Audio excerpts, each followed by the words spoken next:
বিসমিল্লাহির রহমানির রহিম। জাতীয় বিশ্ববিদ্যালয়ের অনলাইন ক্লাসে সবাইকে স্বাগতম। করোনাকালীন শিক্ষা কার্যক্রম চলমান রাখার স্বার্থে জাতীয় বিশ্ববিদ্যালয়ের উদ্যোগে অনলাইন ক্লাসে সংযুক্ত হতে পেরে আমি আনন্দিত। সবাইকে স্বাস্থ্যবিধি মেনে চলার আহ্বান জানাচ্ছি।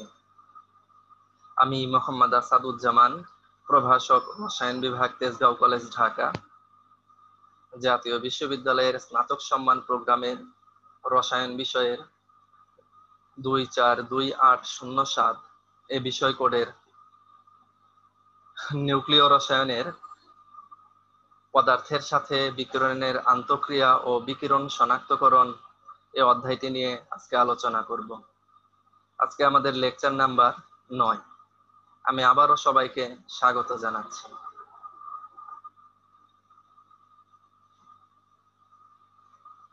এই পদার্থের সাথে আমাদের বিকিরণের আন্তঃক্রিয়া ও বিকিরণ শনাক্তকরণ এই অধ্যায়ের আলোচ্য সূচি সমূহ হচ্ছে: পদার্থের সাথে তেজস্ক্রিয় বিকিরণের আন্তঃক্রিয়া ও আয়ন যুগল সৃষ্টিতে শক্তি ক্ষয়, আলফা কণার আধান, ভর ও বেগ নির্ণয়, আলফা কণার পথসীমা ও গাইগার নেটাল সূত্র, পদার্থের মধ্যে আলফা কণার শক্তি ক্ষয়, বিটা কণার শোষণ ও পথসীমা এবং ব্রেমস-স্ট্রাহলুং, পদার্থের সাথে গামা রশ্মির আন্তঃক্রিয়া, আলোক তড়িৎ প্রভাব, কম্পটন প্রভাব, যুগল উৎপাদন, যুগল সৃষ্টির ফার্মি-ডিরাকের তত্ত্বের মূল বক্তব্য, যুগল বিন্যাস বা ইলেকট্রন পজিট্রন বিন্যাস, আয়নীকরণ প্রকোষ্ঠ, উইলসন মেঘ প্রকোষ্ঠ, বুদবুদ বা বাবল প্রকোষ্ঠ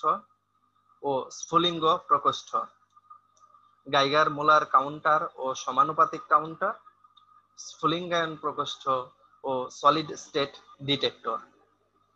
এই বিষয়সমূহ এই আমাদের পদার্থের সাথে বিকিরণের আন্তঃক্রিয়া ও বিকিরণ শনাক্তকরণ নামক অধ্যায়টির আলোচ্য সূচি।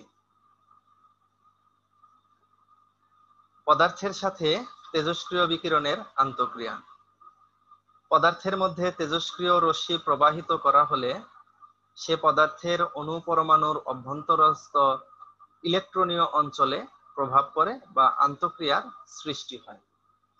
অর্থাৎ তেজস্ক্রিয় বিকিরণের সাথে অণু পরমাণুর আন্তঃক্রিয়া সংঘটিত হয় এবং এর ফলে যে সমস্ত বিষয়গুলো সৃষ্টি হয়: এক, তেজস্ক্রিয় রশ্মি পদার্থের মধ্য দিয়ে চলার সময় পরমাণুর বহিঃস্তরের ইলেকট্রন উত্তেজিত হয় এবং অনেক সময় উত্তেজিত হয়ে ইলেকট্রনেরও নির্গমন ঘটতে পারে।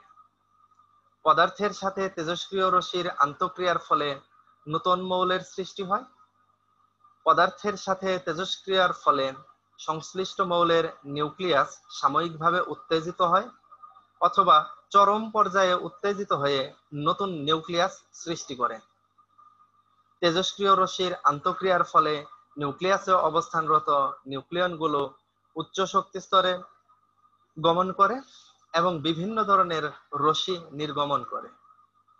তেজস্ক্রিয় রশ্মির আন্তঃক্রিয়ার ফলে পরমাণুর ইলেকট্রনীয় অঞ্চলের ক্রিয়ায় আয়ন তৈরি হয়। পদার্থের সাথে আলফা রশ্মির সংঘর্ষে শক্তির ক্ষয় হয়, যার ফলে শোষক পরমাণু উত্তেজিত হয় অথবা পরমাণুর আয়নায়ন ঘটে এবং আয়ন সৃষ্টি করে। আবার পদার্থের সাথে যদি দেখা যায় যে গামা রশ্মির সংঘর্ষে হয়, তাহলে পদার্থের সাথে গামা রশ্মির সংঘর্ষে ফোটনের শক্তি আংশিক বা সম্পূর্ণরূপে ইলেকট্রনে রূপান্তরিত হয়। এই হচ্ছে পদার্থের সাথে তেজস্ক্রিয় বিকিরণের আন্তঃক্রিয়ার সম্পর্ক। আয়ন যুগল ও আয়নীকরণ। তেজস্ক্রিয় আইসোটোপ হতে রশ্মি নির্গত হয়ে কোনো পদার্থের মধ্য দিয়ে প্রবাহিত হওয়ার সময় যে আন্তঃক্রিয়ার সৃষ্টি হয়, তার ফলে পদার্থের মধ্যস্থ পরমাণু আয়নিত হয় অথবা পরমাণু উত্তেজিত হয়। পরমাণু বেশি মাত্রায় উত্তেজিত হলে তা হতে ইলেকট্রন অপসারিত হয় এবং তা হতে ধনাত্মক আয়নের সৃষ্টি হয়। এভাবে আয়ন সৃষ্টির প্রক্রিয়াকে আয়নীকরণ বলে এবং সৃষ্ট ধনাত্মক আয়ন ও ইলেকট্রনকে একত্রে আয়ন যুগল বলে। অধিকাংশ ক্ষেত্রেই তেজস্ক্রিয় আইসোটোপ হতে নির্গত রশ্মিসমূহ পদার্থের সাথে তীব্র বেগে আন্তঃক্রিয়ায় অংশগ্রহণ করে, ফলে পরমাণু হতে ইলেকট্রন অপসারিত হতে যে পরিমাণ শক্তির প্রয়োজন হয় তা অপেক্ষা অনেক বেশি শক্তি পরমাণু গ্রহণ করে এবং এই অতিরিক্ত শক্তি ইলেকট্রনে তার গতিশক্তি হিসেবে ব্যবহৃত হয়। এরূপ দ্রুতগতি সম্পন্ন ইলেকট্রন দ্বারা পরমাণু আঘাতপ্রাপ্ত হলে পরমাণু হতে ইলেকট্রন অপসারিত হয় তথা আয়নীকরণ ঘটে। আয়নীকরণ দু প্রকার, প্রাথমিক আয়নীকরণ, গৌণ আয়নীকরণ। তেজস্ক্রিয় রশ্মির দ্বারা আয়নীকরণ অর্থাৎ তেজস্ক্রিয় রশ্মির দ্বারা যদি সরাসরি আয়নীকরণ ঘটে তাহলে সেটি হচ্ছে প্রাথমিক আয়নীকরণ। আবার প্রাথমিক আয়নীকরণে নির্গত ইলেকট্রন দ্বারা সৃষ্ট আয়নীকরণকে মাধ্যমিক বা গৌণ আয়নীকরণ বলে। এদের মধ্যে পার্থক্যও রয়েছে। পার্থক্যগুলো কি কি? পার্থক্য হচ্ছে যে প্রাথমিক আয়নীকরণ হলো যে তেজস্ক্রিয় রশ্মির দ্বারা সরাসরি আয়নীকরণ, এটি হচ্ছে প্রাথমিক আয়নীকরণ। আর গৌণ আয়নীকরণ কাদেরকে বলেছি আমরা? যে প্রাথমিক আয়নীকরণে নির্গত ইলেকট্রন দ্বারা সৃষ্ট আয়নীকরণকে মাধ্যমিক বা গৌণ আয়নীকরণ আমরা বলি। প্রাথমিক আয়নীকরণে সৃষ্ট মুক্ত ইলেকট্রনের শক্তি অনেক বেশি হয়। গৌণ আয়নীকরণে সৃষ্ট মুক্ত ইলেকট্রনের শক্তি তুলনামূলকভাবে কম হয়। প্রাথমিক আয়নীকরণ দ্বারা সৃষ্ট আয়ন যুগলের সংখ্যা কম হয়ে থাকে, আর অধিকাংশ ক্ষেত্রে গৌণ আয়নীকরণ দ্বারা সৃষ্ট আয়ন যুগলের সংখ্যা বেশি হয়ে থাকে।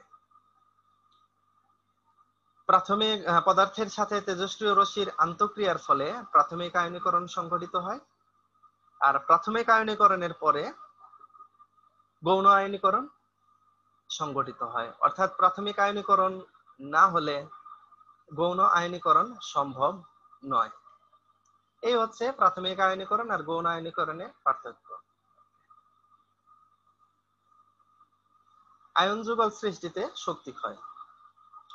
পদার্থের মধ্য দিয়ে তেজস্ক্রিয় রশ্মি, তেজস্ক্রিয় আইসোটোপ হতে নির্গত আলফা, বিটা বা গামা রশ্মি যাওয়ার সময় রশ্মিসমূহ আয়ন যুগল সৃষ্টি করে। আলফা রশ্মি বা কণার শক্তি কয়েক মিলিয়ন ভোল্ট এবং বিটা রশ্মি বা কণার শক্তি কয়েক লাখ ইলেকট্রন ভোল্ট হতে কয়েক মিলিয়ন ভোল্ট হতে পারে।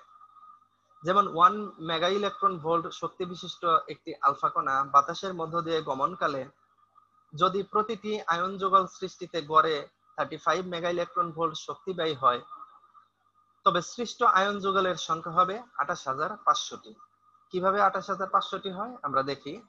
আমরা দেখলাম যে একটি আয়ন যুগল সৃষ্টিতে আমাদের শক্তি ব্যয় হচ্ছে হলো 35 মেগা ইলেকট্রন ভোল্ট। তাহলে আবার 1 মেগা ইলেকট্রন ভোল্ট সমান হচ্ছে হলো 10,000 ইলেকট্রন ভোল্ট। একটু এখানে সামান্য মিস্টেক আছে যে একটি আয়ন যুগল সৃষ্টিতে 35 ইলেকট্রন ভোল্ট শক্তি ব্যয় হয়, 35 মেগা ইলেকট্রন ভোল্ট না, 35 ইলেকট্রন ভোল্ট। এখানে একটু মিস্টেক আছে। প্রিয় শিক্ষার্থীরা, তোমরা একটু ক্ষমা সুন্দর দৃষ্টিতে বিষয়টা দেখবে। তো একটি আয়ন যুগল সৃষ্টিতে 35 ইলেকট্রন ভোল্ট শক্তি ব্যয় হয়, তাহলে 1 মেগা ইলেকট্রন ভোল্ট সমান হচ্ছে হলো 10 লাখ ইলেকট্রন ভোল্ট। তাহলে আমরা এইভাবে বলতে পারি যে 35 ইলেকট্রন ভোল্ট শক্তি ব্যয় হয় একটি আয়ন যুগল সৃষ্টিতে, তাহলে 10 লাখ ইলেকট্রন ভোল্ট শক্তি ব্যয় হয় কতগুলো আয়ন সৃষ্টিতে। তাহলে 10 লাখকে আমরা যদি 35 দ্বারা ভাগ করি আমাদের মান আসে 28,571 এর মতো। তাহলে এই জন্যই বলা হয়েছে যে অর্থাৎ এই ক্ষেত্রে 1 মেগা ইলেকট্রন ভোল্ট শক্তি বিশিষ্ট একটি আলফা কণা বাতাসের মধ্য দিয়ে গমনকালে যে প্রতিটি আয়ন যুগল সৃষ্টিতে যদি গড়ে 35 ইলেকট্রন ভোল্ট শক্তি ব্যয় হয়, তাহলে মোট সৃষ্ট আয়ন যুগলের সংখ্যা হবে 28,500।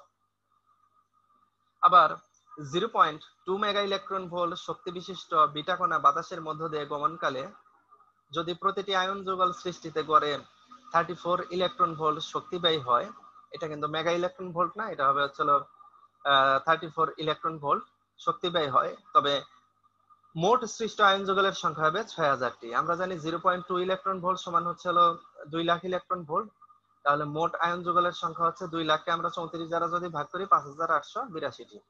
অতএব একথা আমরা বলতে পারি যে এই যে আয়ন যুগল যেটা আছে, এই আয়ন যুগল একটি পরিসংখ্যানিক ঘটনা।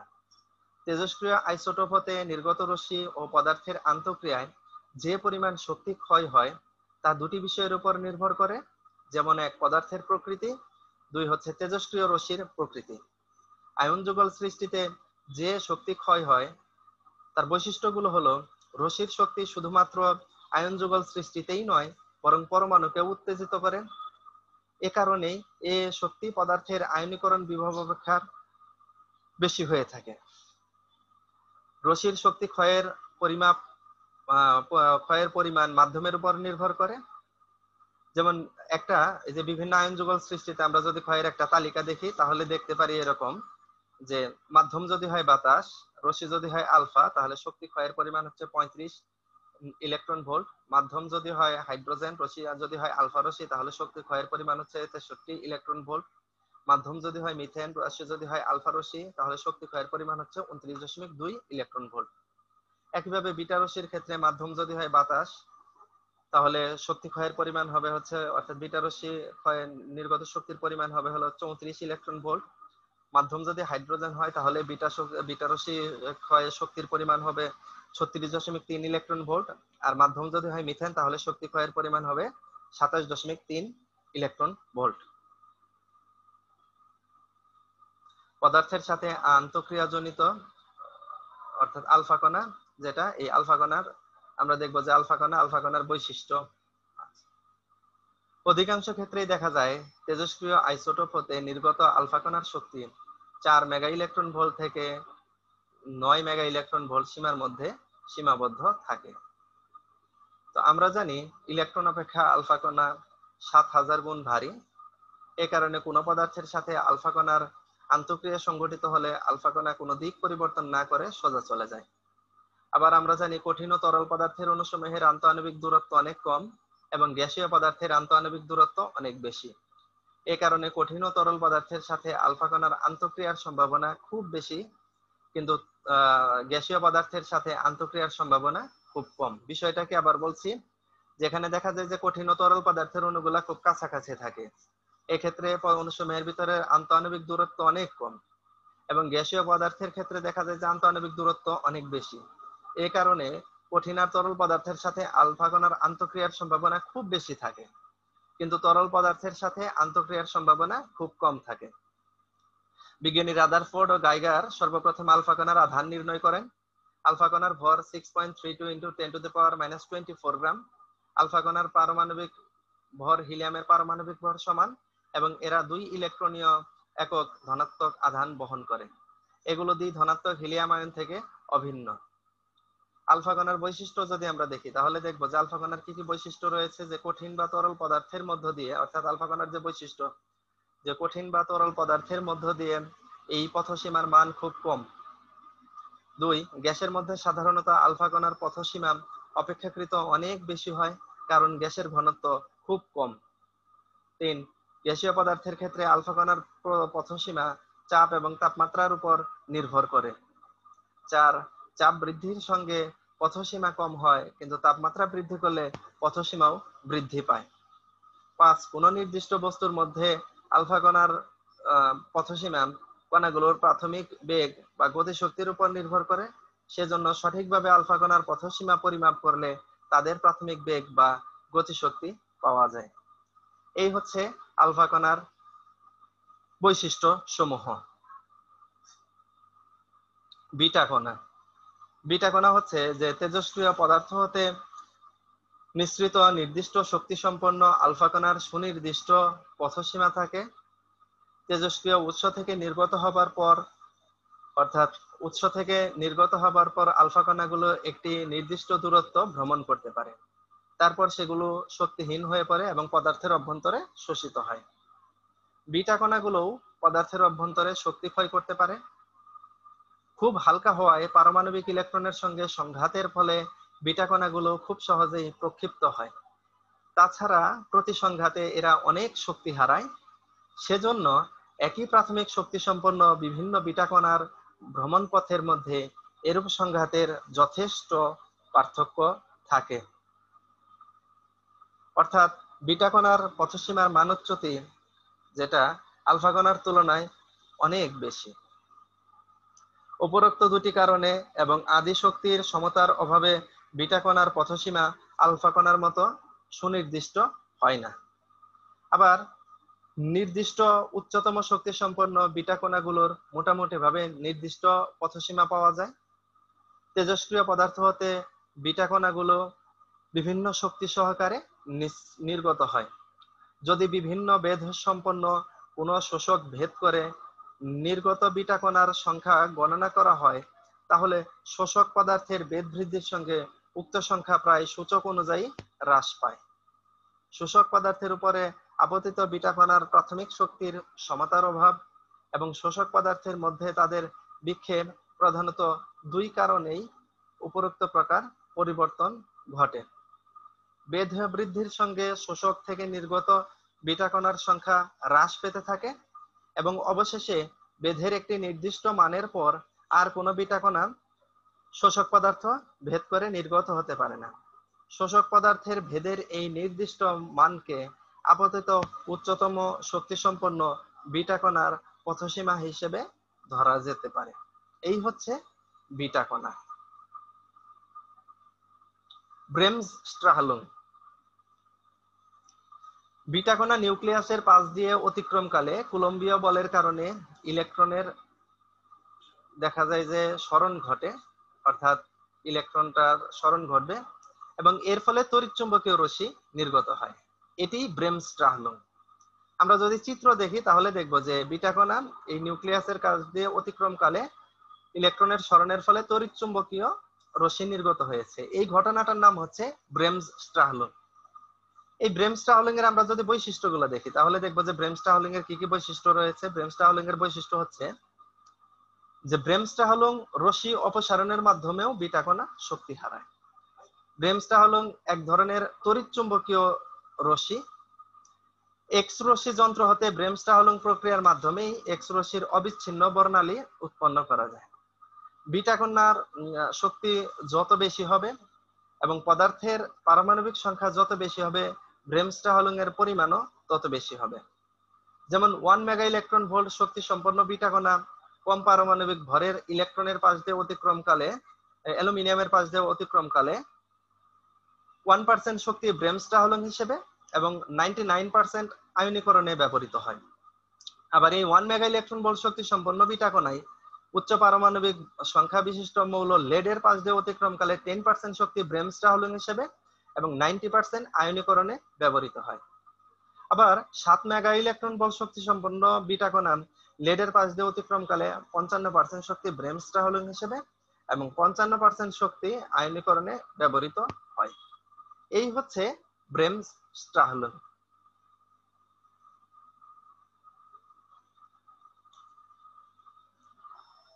আলফা কণার পথসীমা ও বিটা কণার পথসীমার মধ্যে পার্থক্য।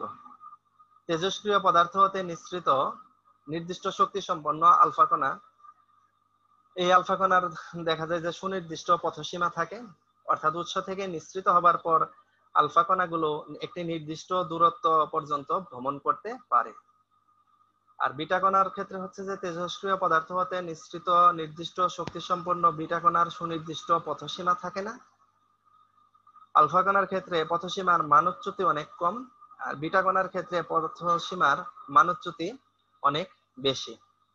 একই শক্তি সম্পন্ন আলফা কণার তুলনায় বিটা কণার পথসীমা বেশি হয়, একই শক্তি সম্পন্ন বিটা কণার তুলনায় আলফা কণার পথসীমা কম হয়। আলফা কণার পথসীমা ক্ষুদ্র হয় আর বিটা কণার পথসীমা দীর্ঘ হয়। এই হচ্ছে আমাদের আলফা কণা ও বিটা কণার পথসীমার পার্থক্য।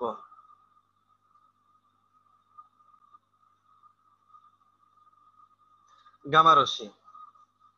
আলফা বা বিটা ক্ষয়ের পরে অবশিষ্ট নিউক্লিয়াস অনেক সময় উত্তেজিত অবস্থায় থাকে।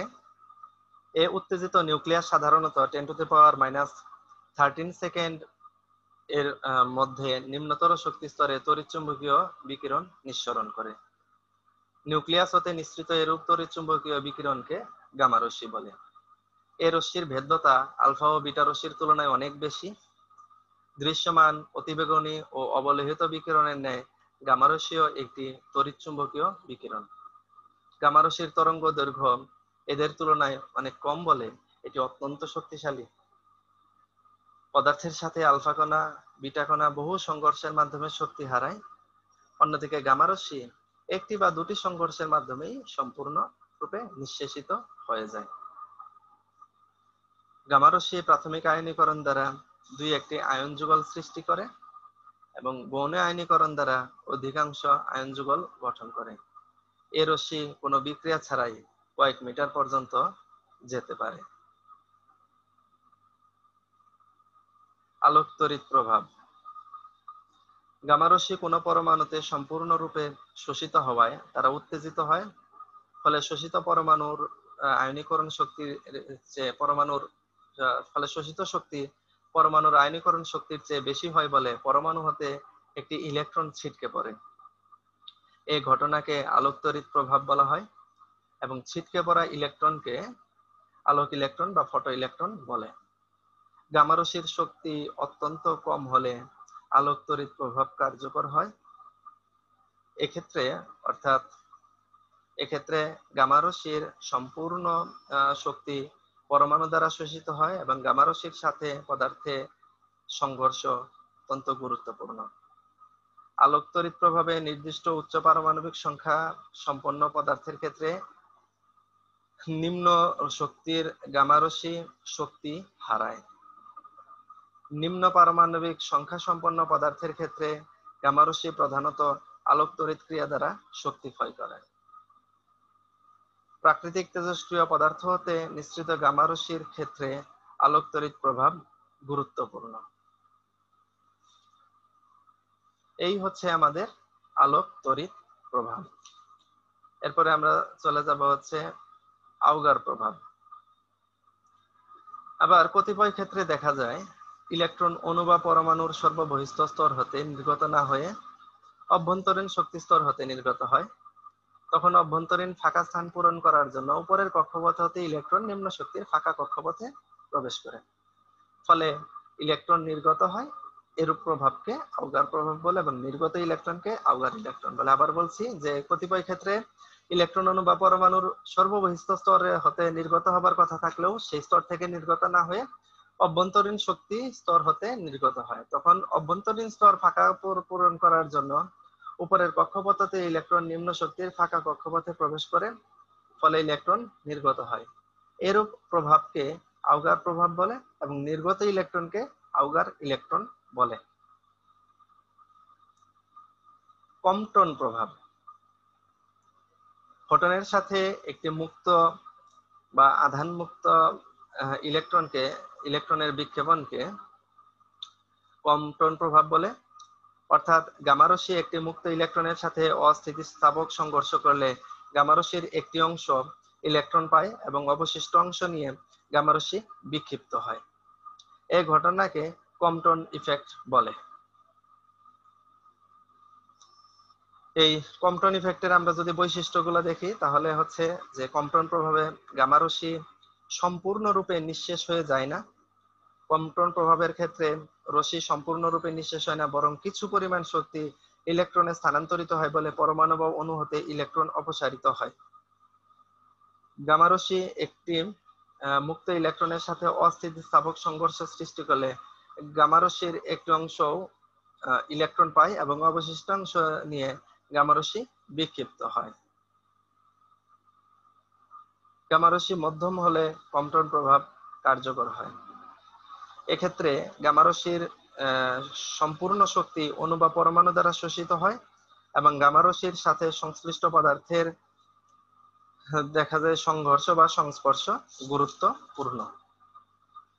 0.26 থেকে 0.2.5 মেগা ইলেকট্রন ভোল্ট শক্তি সীমার মধ্যে গামারশ্মি প্রধানত কম্পটন প্রক্রিয়ার দ্বারা শক্তি ক্ষয় করে। প্রাকৃতিক পদার্থ নিঃসৃত গামারশ্মির ক্ষেত্রে কম্পটন প্রভাব গুরুত্বপূর্ণ। নিম্ন পারমাণবিক সংখ্যা সম্পন্ন পদার্থের ক্ষেত্রে 0.05 মেগা ইলেকট্রন ভোল্ট থেকে 15 মেগা ইলেকট্রন ভোল্ট পর্যন্ত বিস্তৃত শক্তি সীমার মধ্যে গামারশ্মি প্রধানত কম্পটন প্রক্রিয়ার দ্বারা শক্তি ক্ষয় করে। কম্পটন প্রভাবের ফলে গামারশ্মির শক্তি হ্রাসের সাথে সাথে কম্পন সংখ্যা হ্রাস পায় তথা তরঙ্গ দৈর্ঘ্য বৃদ্ধি পায় এবং গামা রশ্মির পুরোনো পথ বেঁকে যায়। এই হচ্ছে কম্পন প্রভাব। তেজস্ক্রিয় কণা উদ্ঘাটন বা শনাক্তকরণের মূলনীতি।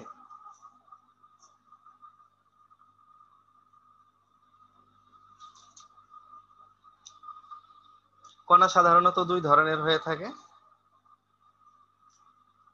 তো এটা যাওয়ার পূর্বে আগে একটু বলি যে তেজস্ক্রিয় পরমাণু হতে আলফা, বিটা বা গামা রশ্মি, তারপরে নিউট্রন ইত্যাদি নির্গত হয়। এ সকল রশ্মি পর্যালোচনায় অর্থাৎ শনাক্তকরণ ও পরিমাপ এর জন্য যে যন্ত্রাদি ব্যবহার করা হয় তাদেরকে ডিটেক্টর বা নির্ণায়ক বলে। কোন নমুনার তেজস্ক্রিয় নমুনা কর্তৃক নিঃসৃত রশ্মির শনাক্তকরণ ও তার পরিমাপের উপর তেজস্ক্রিয়তার শনাক্তকরণ ও পরিমাপ করা হয়। তেজস্ক্রিয়তা শনাক্তকরণ ও পরিমাপনের মূল ভিত্তি হলে আয়নীকরণ। তো এই যে তেজস্ক্রিয় কণা উদ্ঘাটন বা শনাক্তকরণের যে মূলনীতি, সেটা হচ্ছে যে কণা সাধারণত আমরা বলছি দুই প্রকার হয়ে থাকে।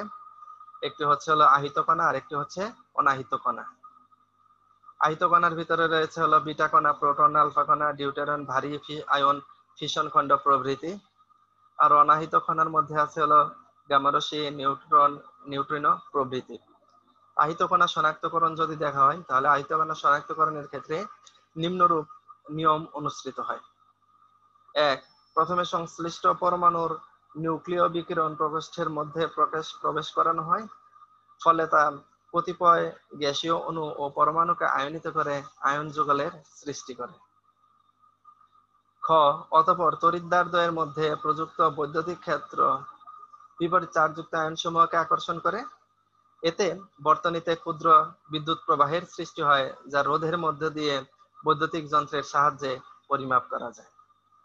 অনাহিত কণা শনাক্তকরণ। অনাহিত কণাসমূহ নিজেরা প্রত্যক্ষভাবে আয়নায়ন করতে পারে না বলে এদেরকে শনাক্তকরণের জন্য মধ্যবর্তী কোনো বিক্রিয়ার মাধ্যমে আহিত কণায় রূপান্তরিত করে পূর্বের মূলনীতি যেটা আছে, অর্থাৎ এই আহিত কণা শনাক্তকরণের যে মূলনীতি আছে, এই মূলনীতির সাহায্যে এদেরকে শনাক্ত করা যায়। তো এভাবেই তেজস্ক্রিয় কণাকে শনাক্ত করা যায়। আয়নীকরণ প্রকোষ্ঠ। এই যে আয়নীকরণ প্রকোষ্ঠের আমরা গঠনটা যদি দেখি তাহলে দেখবো যে প্রকোষ্ঠে সাধারণত একটি ধাতব সিলিন্ডার, যেটাকে সি ধরা হয়েছে, এর অক্ষ বরাবর একটি সাধারণ ধাতব তার ডব্লিউ যুক্ত থাকে যা ইলেকট্রোড হিসেবে কাজ করে। ধাতব সিলিন্ডারটি অন্য ইলেকট্রোড হিসেবে কাজ করে এবং এটি ব্যাটারির এক প্রান্তের সাথে সংযুক্ত থাকে। ধাতব সিলিন্ডার ও ধাতব তারের মধ্যবর্তী স্থানে বাতাস, carbon die oxide, nitrogen, argon বা মিথেন গ্যাস রাখা হয়। ধাতব সিলিন্ডার ও ধাতব তারের মধ্যে তড়িৎ বিভব 100 থেকে 400 ভোল্ট প্রয়োগ করা হয়। শূন্য স্থানে বাতাস, carbon die oxide, nitrogen, argon বা মিথেন গ্যাস রাখা হয়। এর কার্যপ্রণালীগুলো যদি দেখা হয় তাহলে কার্যপ্রণালী হচ্ছে যে কোনো শক্তিশালী কণা ধাতব সিলিন্ডারের মধ্যে প্রবেশ করালে গ্যাস আয়নিত হয়ে আয়ন যুগলের সৃষ্টি করে, যা বিপরীত আধানযুক্ত ইলেকট্রোডের দিকে ধাবিত হয়।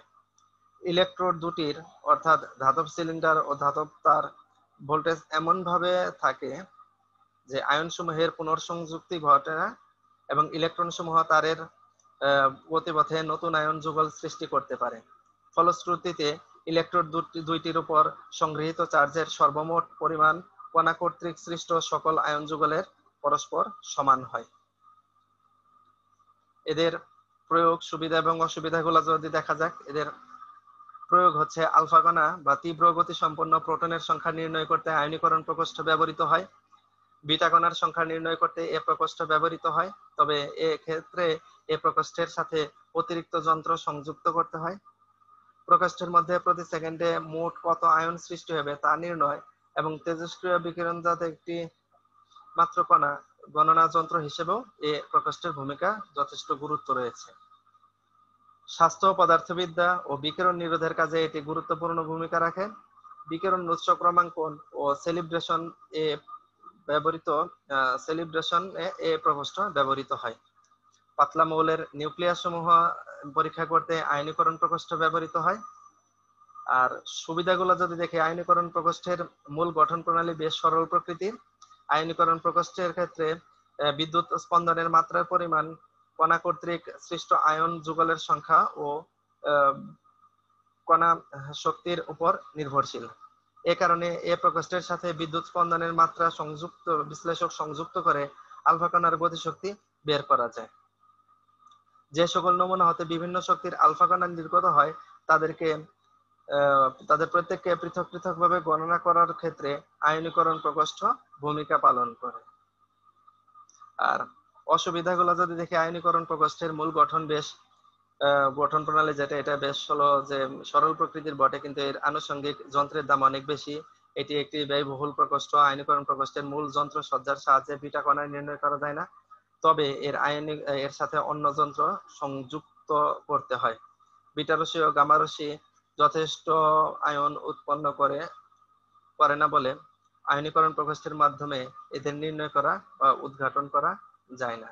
এই হচ্ছে আয়নীকরণ প্রকোষ্ঠের গঠন, কার্যপ্রণালী, সুবিধা, অসুবিধা ও প্রয়োগ সমূহ।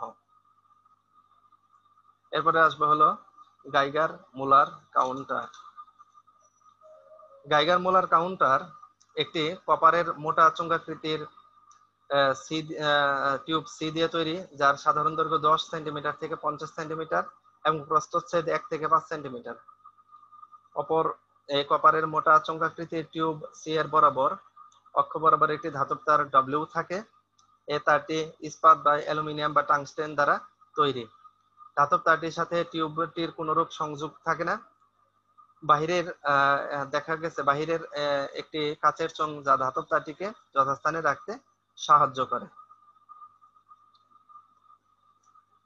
আচ্ছা, তারপরে হচ্ছে যে চোঙের এক পাশে পাতলা অভ্রের পর্দা দ্বারা একটি জানালা থাকে, যা দ্বারা আয়নায়নকারী কণা কাউন্টারের ভিতরে প্রবেশ করে। গাইগার মুলার কাউন্টারের ভিতর খুব স্বল্প চাপে বায়ু বা হাইড্রোজেন কণা বা গ্যাস মিশ্রণ রাখতে হয়। খুব সম্প্রতিকালে 1 সেন্টিমিটার হতে 0.1 সেন্টিমিটার পারদ চাপে ব্রোমিন বাষ্প ব্যবহার করা হয়েছে। এই গাইগার মুলার কাউন্টারগুলোর যদি আমরা বৈশিষ্ট্যগুলো দেখি, তাহলে বৈশিষ্ট্য দেখবো যে গাইগার মুলার কাউন্টার একটি উচ্চ সুবেদী গ্যাসপূর্ণ কাউন্টার। গাইগার মুলার কাউন্টার ভোল্টেজ অঞ্চলে কাজ করে। গণনাকার গ্যাসের মধ্যে একটি মাত্র আয়ন যুগল উৎপন্ন হলেও তা নির্দেশ করার মতো সুবেদিতা গাইগার মুলার কাউন্টারে থাকে। গাইগার মুলার কাউন্টারে সৃষ্ট অ্যানোডে সৃষ্ট বৈদ্যুতিক ঝলকের বিস্তার সবসময় সমান থাকে। প্রতিটি আয়ন উৎপাদক বা কণার অনুপ্রবেশের পর গাইগার মুলার কাউন্টারটি বেশ কিছুক্ষণ সময় ধরে কার্যকারিতা হারায়। এ সময়কে অসংবেদী বা ইনসেনসিটিভ টাইম বলে। গাইগার মুলার কাউন্টারের ক্ষেত্রে পালস ভোল্টেজ অত্যাধিক হওয়ায় বিবর্ধনের প্রয়োজন হয় না। গাইগার মালভূমির নতি বা ঢাল এবং মৃত সময় বা নিষ্ক্রিয় সময়ের উপর গাইগার মুলার কাউন্টারের গুণগত মান নির্ভর করে। একটি আদর্শ গাইগার মুলার কাউন্টারের ঢাল প্রতি 100 ভোল্টের প্রায় 3%। গাইগার মুলার কাউন্টারের ক্ষেত্রে শক্তি সরবরাহ নিয়ন্ত্রণ করার কোনো প্রয়োজন হয় না।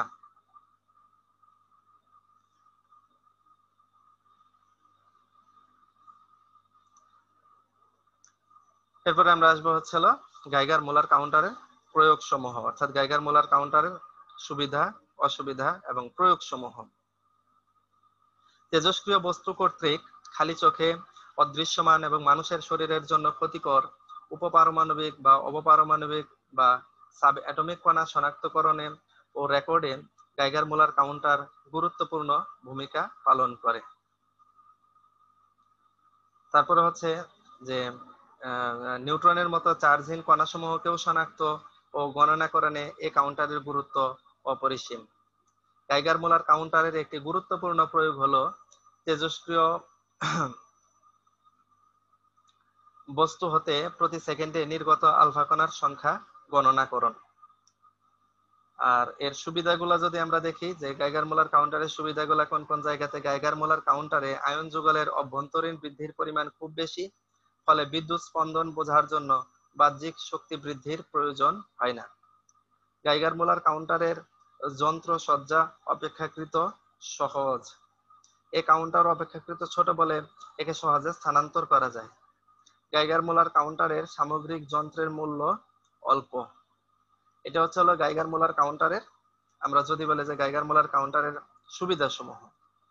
এরপর আমরা যদি দেখি যে গাইগার মুলার কাউন্টারের অসুবিধাগুলো কি কি রয়েছে, যে গাইগার মুলার কাউন্টারের ক্ষেত্রে বিদ্যুৎ স্পন্দনের উচ্চতা আয়ন সংখ্যার উপর নির্ভর করে না, বলে এর সাহায্যে কোন কণার দেখা যায় যে এর সাহায্যে কোন কণার শক্তি কি বলে যে শক্তি নির্ণয় করা যায় না।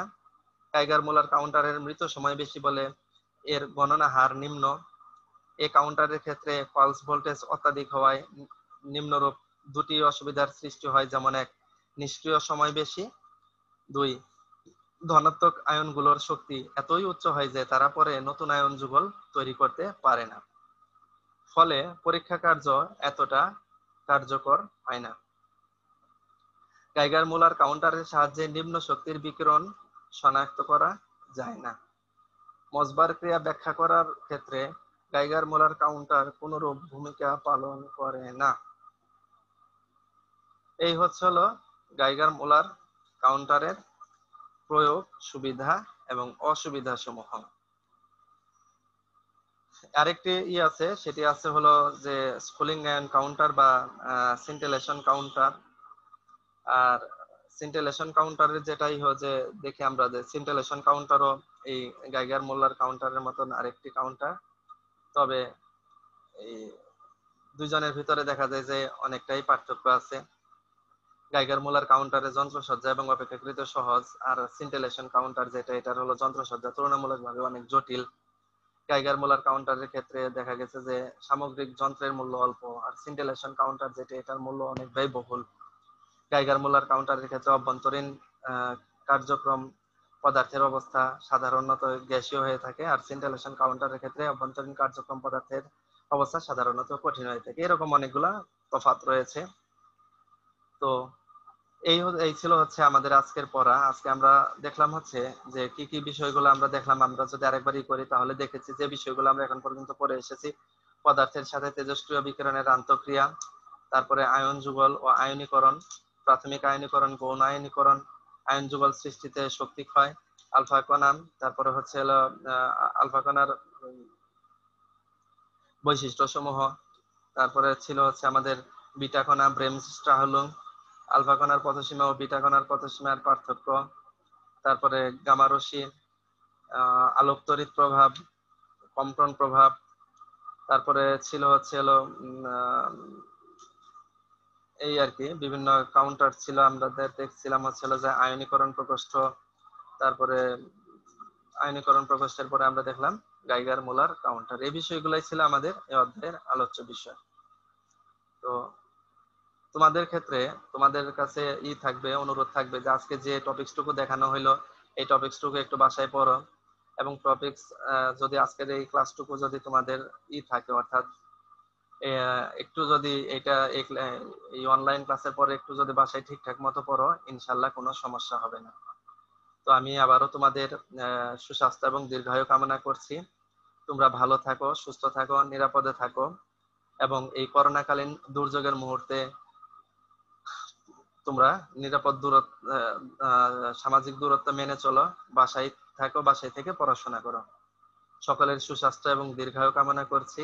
অনলাইন ক্লাসে অংশগ্রহণ করায় সবাইকে অসংখ্য ধন্যবাদ। আজকের মতো এখানেই শেষ করছি। আল্লাহ হাফেজ।